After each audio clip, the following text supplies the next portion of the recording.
Hello, আসসালামু আলাইকুম। অনেকদিন পর একটা ভিডিও নিয়ে এসেছি। আমি অদিতি। আশা করি সবাই অনেক ভালো আছেন। তো এই ভিডিওগুলো আপনারা এর আগে রিলস আকারে দেখেছেন। আজকে একটু ব্লগ আকারে আপলোড করছি। আর এই ব্লগে আপনারা দেখতে পারবেন ঈদের পরদিন আমরা কোথায় কোথায় গিয়েছিলাম। তো প্রথমে আমরা গিয়েছিলাম দ্য লাউঞ্জ 95 এ। এই রেস্টুরেন্টটি হচ্ছে পুলিশ টাউনে অবস্থিত। বেশ সুন্দর হচ্ছে, সামনে খোলামেলা অনেকটা জায়গা আছে এবং দোলনা আছে, বাচ্চারা বেশ এনজয় করতে পারবে। এটার পাশে বাচ্চাদের খেলার জন্য একটা স্পেস করে দেওয়া আছে, যেখানে বাচ্চারা জাম্পিং মানে লাফালাফি খেলতে পারবে।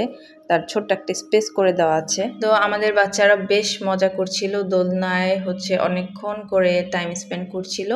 আর আমরাও এই ফাঁকে বেশ অনেকগুলো ছবি তুলে নিয়েছিলাম। সত্যি এত এত ছবি তুলেছি, তারপরও মনে হচ্ছিল যে ছবি মনে হয় মানে অল্প হয়ে যাচ্ছিল, তোলা হচ্ছিল না। আর ওই দিনের ওয়েদারটা বেশ গরম ছিল, তারপরও আমাদের কাছে বেশ ভালো লাগছিল, কারণ সবাই মিলে একসাথে এরকম করে বের হওয়া হয়। তো এরপর আমাদের ছবি তুলতে তুলতে ক্ষুধা লেগে গেল, বাট হচ্ছে মানে আনফর্চুনেটলি আমরা সেখানে জায়গা পাইনি। ঈদের পরদিন ছিল, অনেক ক্রাউড ছিল। আর এর কারণে আমরা রওনা দিয়ে দিলাম হচ্ছে থানা স্ট্যান্ডের দিকে। থানা স্ট্যান্ডেও সেদিন 5টা রেস্টুরেন্ট ঘুরেছি, বাট এত ভিড় কোথাও জায়গা হচ্ছিল না। শেষমেশ আমরা চলে আসলাম জাহাপনাতে। থানা স্ট্যান্ডের জাহাপনায় হচ্ছে এটা আমার ফার্স্ট টাইম আসা ছিল, এর আগে আসা হয়নি।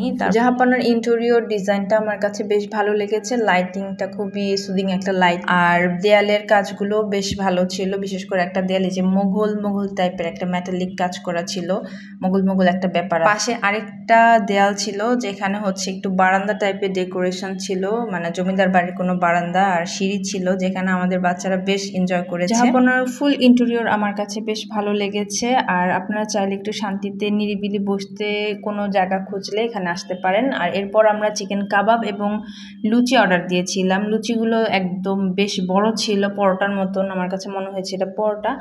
আর কাবাব ছিল এই মানে ছোট ছোট সাইজের। এরপর একটা বক্স পেয়ে গেলাম, ভেবেছিলাম মোহর আছে, বাট যে দেখি পান মশলা। যাই হোক, পান মশলা খেতে খেতে এরপর বাসায় চলে আসলাম। নতুন কোনো ভিডিও নিয়ে আবার দেখা হবে। আল্লাহ হাফেজ।